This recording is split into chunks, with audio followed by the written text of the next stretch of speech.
Halo Sobat Sehat semua, Assalamualaikum warahmatullahi wabarakatuh. Salam jumpa kembali dengan saya Sugito di channel Berbagi Sehat.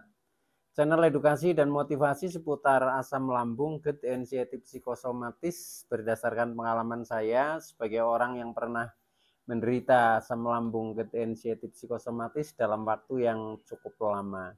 Dan alhamdulillah sekarang sudah sembuh. Harapan saya khususnya kepada teman-teman yang masih dalam penderitaan asam lambung, GERD, anxiety psikosomatis setelah menonton video ini akan dapat tersugesti dan termotivasi untuk dapat cepat sembuh. Saya bisa sembuh, insya Allah teman-teman pasti juga bisa sembuh. Badai pasti berlalu. Baiklah teman-teman, pada kesempatan kali ini saya akan berbagi seputar asam lambung, GERD, anxiety psikosomatis dengan topik butuh percaya diri untuk pemulihan asam lambung, GERD, anxiety psikosomatis. Baiklah teman-teman, sebelum saya lanjutkan ya, tolong yang belum subscribe channel ini, klik subscribe dan loncengnya supaya teman-teman tidak ketinggalan konten video-video berikutnya. Dan jika suka, klik like, selalu bagikan ke sosial media teman-teman. Semoga bermanfaat buat kita semua. Baiklah, kita lanjutkan teman-teman. Jadi topik kita kali ini adalah butuh percaya diri untuk pemulihan kesembuhan asam lambung, GERD, anxiety psikosomatis. Episode kali ini ya juga sebagai jawaban atas komen atau pertanyaan subscriber setia ya. Yang pertama dari Mas Awi ya, Awi Medan ya, buat Mas Awi Medan, Mas Samsul Bahri Kerinci Jambi ya, juga Ibu yang punya akun Eko Widodo ya, kemudian Mas Sardi di Jawa Timur ya, Mas Andis di Sulawesi ya, dan teman-teman semua ya yang masih dalam fase pemulihan khususnya ya. Semoga dengan video ini akan lebih dapat termotivasi untuk dapat cepat sembuh dan mudah-mudahan bisa memahami, sehingga tolong jangan di skip ya, ikuti video ini sampai selesai sehingga betul-betul menjadi paham. Dan ketika kita sudah paham, maka kita akan mudah untuk mengatasinya. Baiklah, kita lanjutkan teman-teman ya. Jadi topik kita kali ini adalah butuh percaya diri ya untuk pemulihan kesembuhan asam lambung, GERD, anxiety psikosomatis. Teman-teman semua, fase sebelum pemulihan itu kita flashback ke belakang lebih dulu ya, karena ini ada hubungannya dengan masalah yang akan kita bahas. Jadi sebelum sampai kepada fase pemulihan ya, yaitu pertama fase permulaan ya, fase permulaan ketika kita pertama ya terkena asam lambung, GERD, anxiety psikosomatis. Nah fase ini dengan ditandai ya kita sering shopping dokter lah ya, berobat ke dokter berulang kali, mungkin juga ke paranormal juga, atau mungkin sampai dengan apa ya ya tindakan-tindakan yang lebih lanjut ya, seperti cek apa kondisi organ-organ tubuh, sampai dengan ada yang endoskopi dan lain sebagainya ya. Nah ini termasuk pada fase permulaan ya, atau fase yang membingungkan ya, karena awalnya itu kita kadang bingung dengan penyakit kita sendiri ya. Mengapa bingung? Karena kalau penyakit-penyakit pada umumnya ya itu begitu kita ke dokter dikasih obat, nah paling selang 3 hari atau 1 minggu sembuh ya. Tetapi ini kadang sudah berulang kali juga masih bandel ya, belum sembuh. Nah sehingga kita mulai kebingungan di sini ya, kenapa nggak sembuh-sembuh. Nah di saat seperti itu sudah mulai anxiety dan psikosomatisnya itu kemana-mana ya. Nah ini juga dialami ya. Nah setelah itu setelah kita sudah shopping dokter berkali-kali, kemudian mencoba herbal ini itu ya, bahkan sampai ke paranormal, sampai ke psikiater ya. Nah, kemudian juga belum hasilnya memuaskan. Nah, bahkan pengalaman saya waktu itu ya, kemudian di fase berikutnya setelah itu ya, karena ini sudah mulai muter-muter pikiran gak karuan ya, sudah mulai kebingungan, ketakutan, kekhawatiran, was-was ini selalu menyelimuti pikiran kita. Nah, kemudian fase berikutnya fase keterpurukan ya. Fase keterpurukan itu ditandai dengan pada saat kita itu hari-harinya hanya lebih banyak berbaring lah, tiduran ya. Karena apa? Karena sensasinya itu sangat memuncak ya. Contoh ketika kita mau jalan saja takut karena ya yang sempoyongan, yang keliengan, yang lemes dan lain sebagainya. Bahkan tidak hanya itu ketakutan. Kita melihat cermin aja itu takut karena apa? Wajah kita sudah mulai berubah, yang tadinya kelihatan segar ya sudah kelihatan pucat, agak kehitam-hitaman. Nah, ini kadang melihat diri kita sendiri aja sampai takut. Bahkan kita melihat ujung-ujung jari ya, ujung-ujung jari, ujung kaki ini nampaknya hitam kebiru-biruan ya. Nah, itu juga lebih menakutkan lagi. Nah, di saat seperti itu fase paling terpuruk ya. Nah, waktu itu saya sampai dengan berat badan saja turun sampai 10 kilo ya, turun 10 kilo, badan lemas, gemeteran, tidak bertenaga, mata sering buram dan lain sebagainya. Itu yang sering saya ceritakan di dalam 1001 sensasi ya, itu puncaknya di masa itu. Nah, kemudian setelah itu perkembangan berikutnya kita sudah mulai mendapatkan beberapa informasi ya. Kita sudah mulai tenang karena kita sudah sedikit memahami tentang penderitaan ini. Nah, kemudian masuk ke fase pemulihan ya. Fase pemulihan atau fase kebangkitan ya. Nah, ini biasanya masih agak lama juga teman-teman ya. Mau cepat dan tidaknya itu juga tergantung usaha diri kita sendiri ya. Nah, ini nanti ada tip-tipnya bagaimana caranya supaya di masa pemulihan ini bisa cepat gitu. Nah, masa pemulihan atau masa kebangkitan ini biasanya secara fisik ya, secara fisik kita sudah agak membaik ya, termasuk untuk makan juga sudah enak ya, sudah agak berani makan apa saja itu seperti itu. Nah, akan tetapi sensasi itu masih sering muncul. Nah, itu. Nah, ini di masa pemulihan ya, mulai di masa pemulihan atau masa kebangkitan. Nah, setelah masa ini berlangsung ya, cepat lambatnya pemulihan ini tergantung usaha kita. Kemudian fase berikutnya itu fase sembuh ya. Nah, untuk kali ini saya akan fokus dulu terhadap fase pemulihan ya, karena banyak teman-teman yang berada di fase ini. Nah, mudah-mudahan ini bisa cukup membantu ya. Harapan saya seperti itu.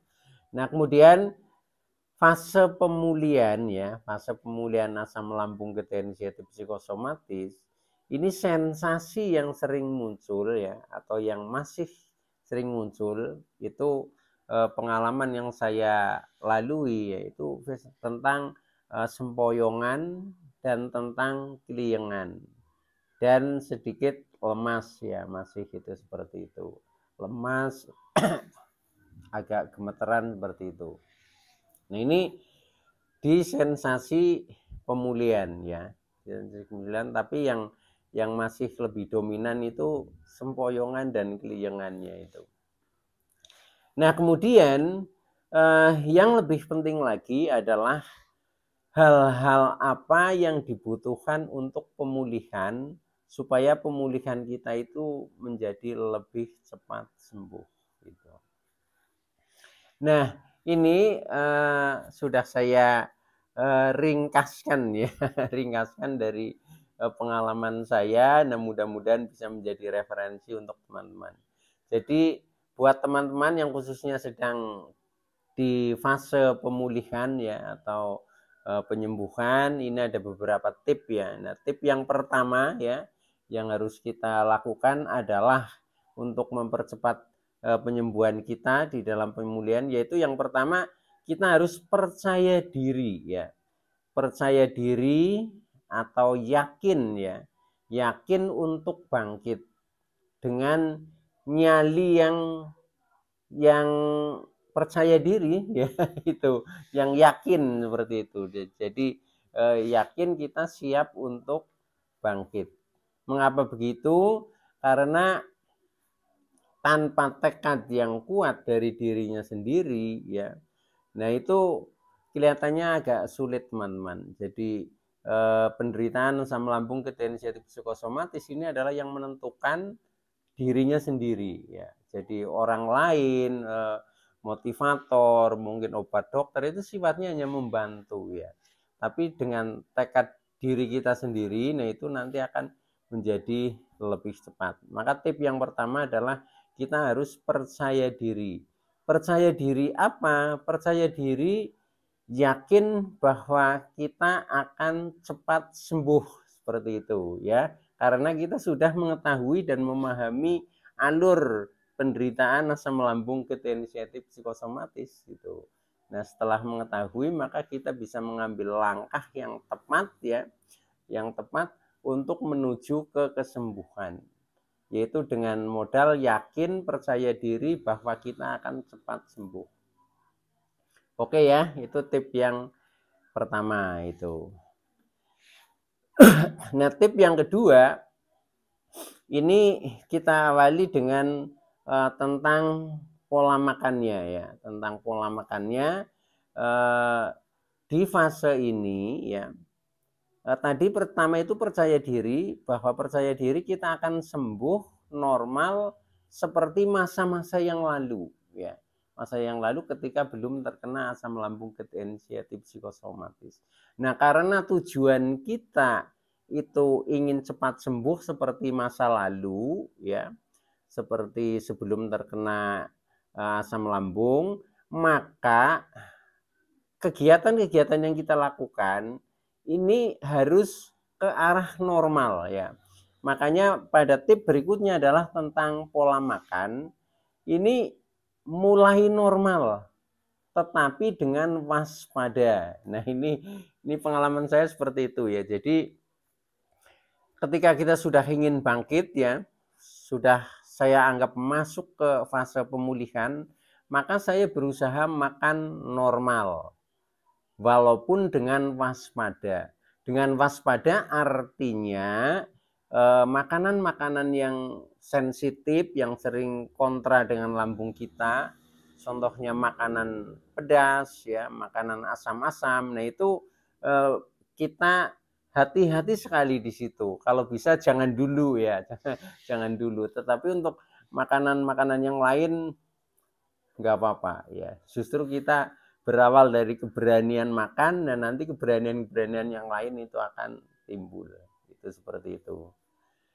Jadi untuk makan kita usahakan mulai dengan makan normal. Contoh ya, kita sudah mulai makan cukup 3 kali dengan porsi yang normal, agak banyak. Yang tadinya porsinya mungkin porsi kecil ya, makannya 5 kali. Nah, ini kita rubah ya, kita rubah sudah mulai 3 kali di masa pemulihan itu. Terus makan ini itu berani, mulai berani, cukup waspada terhadap hal-hal yang kontradiksinya ekstrim. Contohnya makanan pedas, makanan asam ya, itu kita betul-betul hati-hati untuk itu. Itu tentang makan teman-teman ya, karena dengan makan yang cukup ya, makan makanan yang sehat, nah itu yang akan menjadikan energi kita ini untuk bangkit itu menjadi lebih mudah ya. Seperti rasa lemas dan lain sebagainya itu kan karena kadang asupan nutrisi kita kurang itu. Nah, oke, jadi tip yang kedua yaitu makan mulai berusaha normal tetapi dengan waspada. Nah, kemudian tip yang berikutnya ya, ini aktivitas kegiatan mulai normal untuk melatih keberanian. Mengapa aktivitas kita mulai normal? Karena tujuannya kita ingin segera normal kembali seperti sedia kala sebelum terkena aslam. Maka ya kita latihannya langsung aja, latihan beraktivitas normal gitu. Nah, dengan melakukan aktivitas kegiatan mulai normal ya, walaupun disesuaikan dengan kondisi kita ya. Nah itu maka kebangkitan itu akan lebih cepat ya. Contohnya seperti ini. Dengan aktivitas normal, contohnya saya itu kebetulan saya seorang guru sehingga saya kerja kan harus mengajar anak-anak. Nah, awalnya saya takut sekali berdiri di depan kelas ya, karena untuk berdiri saja masih agak goyang, masih agak keliengan. Nah, ditambah kita harus menerangkan materi pelajaran. Nah, ini kan sungguh menakutkan gitu. Tetapi dengan tekad percaya diri bahwa saya itu pasti bisa ya untuk menuju sembuh gitu. Nah, akhirnya waktu itu pertama kali saya beranikan diri dan saya anggap bahwa diri saya ini orang sehat. Dan faktanya juga memang orang sehat ya, hanya pikiran saja yang kadang bermasalah itu. Nah, akhirnya ternyata setelah kita mencoba itu juga bisa jalan normal, tidak apa-apa. Justru kita merasa itu setelah kita berhenti. Setelah kita berhenti kemudian pikiran sadar tentang kita sebenarnya seringnya merasa was-was, merasa takut, merasa khawatir. Nah, di situ mulai keliengan timbul gitu. Tapi pada saat kita aktivitas padat itu justru kita terlupakan dengan sensasi yang biasa muncul. Nah, akhirnya lancar-lancar saja itu. Yang terjadi itu seperti itu. Atau mungkin aktivitas lainnya. Aktivitas lain contohnya saya di kebun ya. Kebetulan saya juga di rumah saya ini bersampingan dengan rumah ini kebun juga. Nah, itu waktu itu saya harus menebang pisang ya karena itu sudah masak gitu loh. Awalnya saya takut juga gitu, takut juga jangan-jangan nanti keliengan di kebun itu. Nah, setelah saya bayangannya seperti masa lalu ketika belum terkena aslam, saya biasa saja. Saya dengan mental yang saya kuatkan sendiri, saya pasti mampu gitu. Kemudian saya tebang, nah akhirnya mampu juga itu seperti itu. Nah, kemudian tapi ada pengalaman yang saya tidak mampu ini. Jadi ini saya melatih aktivitas bepergian ya. Aktivitas bepergian saya kebetulan nyupir sendiri, bawa mobil, saya berangkat sama istri saya ke luar kota, tidak begitu jauh, hanya 30 kilo ya jaraknya. Nah, itu saya bekali mental saya sudah siap gitu, PD saya pasti mampu gitu. Nah, ternyata untuk berangkatnya saya mampu gitu. Tapi setelah sampai tujuan, nah itu saya duduk-duduk, nah kemudian teringat akan penderitaan, sensasi. Nah, saat itu juga kemudian saya ke kamar kecil ya, ke toilet. Nah, setelah dari toilet ini makin pusing ya, makin keliengan, agak gemeteran seperti itu. Dan itu agak lama. Nah, akhirnya untuk pulangnya ternyata yang nyupir ya itu istri saya. Saya aduh ini betul-betul kacau ini. Nah itu pengalaman seperti itu sampai 2 kali ya, 2 kali. Kemudian saya tidak patah semangat. Selang berapa hari ya sekitar seminggu saya coba lagi. Nanti saya harus istilahnya pulang pergi harus bisa pegang kendaraan sendiri. Ternyata masih sama seperti itu. Akhirnya untuk pulang saya sudah tidak sanggup lagi untuk ini nyupir sendiri. Nah akhirnya istri saya yang pulangnya nyupir itu. Nah kemudian saya tetap masih tidak patah semangat. Besok akan saya ulangi lagi seperti itu. Nah selang ya sekitar beberapa hari lagi ya, 4 hari kalau tidak salah, berangkat lagi dengan tujuan yang hampir sama seperti itu. Nah alhamdulillah sudah bisa pulang pergi pegang kendaraan sendiri. Jadi ini memang betul-betul harus dilatih itu. Nah itu pengalaman saya seperti itu. Maka dari itu kalau kita ingin cepat normal, maka lakukan aktivitas normal. Kalau misalkan dalam pemulihan ada sedikit kegagalan wajar, tapi ulangi lagi, nanti pasti akan sukses seperti itu. Itu pengalaman saya seperti itu. Oke ya, itu. Nah, termasuk aktivitas dalam hal apa saja, itu prosesnya sama seperti itu. Sebenarnya kuncinya ketika kita tidak teringat terhadap sensasi, tidak teringat terhadap penderitaan, tidak teringat dengan ketakutan-ketakutan, itu sebenarnya baik-baik saja itu. Tapi di saat itu muncul, nah itu akhirnya terjadi. Ya bukan sih panik attack ya, tapi tetap ada sensasi. Contohnya itu menjadi keliengan, menjadi sempoyongan, gemeteran, lemes itu yang muncul. Tapi itu enggak berlangsung lama. Oleh karena itu bagi teman-teman yang masih dalam proses pemulihan, percaya diri saja pasti mampu, walaupun gagal ulangi lagi gitu. Gagal sekali 2 kali itu wajar ya, karena ini proses seperti anak kecil ketika latihan berjalan ya.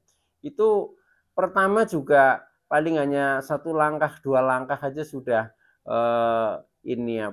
gelayaran, mungkin jatuh, itu juga seperti itu. Nah kita mentalnya itu seperti itu masih ya ketika dalam pemulihan, tapi akan meningkat dan meningkat.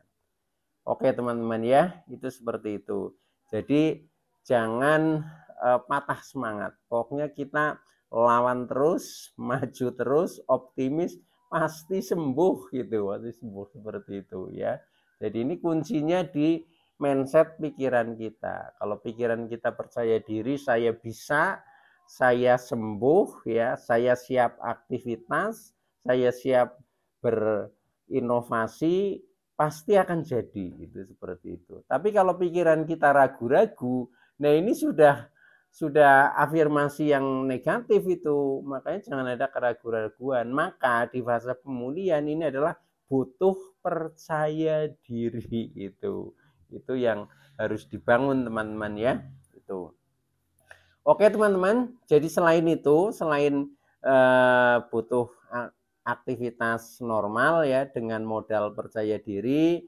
Nah, secara spiritual ini tip yang berikutnya, yaitu kita juga harus tetap banyak mendekatkan diri ya.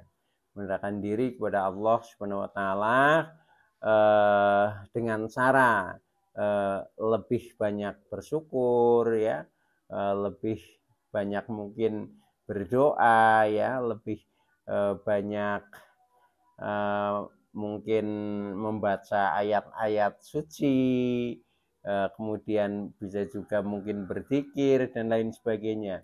Pengalaman saya ya, pada waktu pertama kali saya latihan jalan, di setiap langkah ini saya selalu tahlil ya. Jadi di langkah saya ini la ilaha illallah Muhammadar Rasulullah, seperti itu terus. Nah ketika saya sambil baca itu menjadi tegar, berdirinya tegar, tidak sempoyong, seperti itu faktanya ya.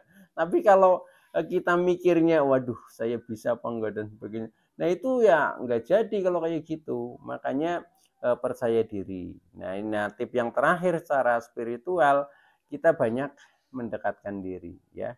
Banyak bersyukur, sabar, sadar dan ikhlas untuk menjalaninya. Karena dengan ikhlas maka penderitaan ini akan menjadi cepat sembuh ya, dan dosa-dosa kita juga sedang dikurangi ya kalau kita ikhlas dengan penderitaan ini itu. Oke teman-teman ya, jadi itu dulu yang bisa saya sampaikan. Kurang lebihnya mohon maaf. Mudah-mudahan teman-teman yang masih dalam fase pemulihan ya akan selalu tegar menghadapinya, selalu percaya diri, sehingga proses pemulihan akan menjadi cepat sembuh. Baik, itu dulu yang bisa saya sampaikan. Kurang lebihnya mohon maaf. Terima kasih atas like, subscribe, serta komennya. Saya Sugito dari channel Berbagi Sehat. Saya bisa sembuh, insya Allah teman-teman pasti juga bisa sembuh. Badai pasti berlalu. Oke, terima kasih. Wassalamualaikum warahmatullahi wabarakatuh.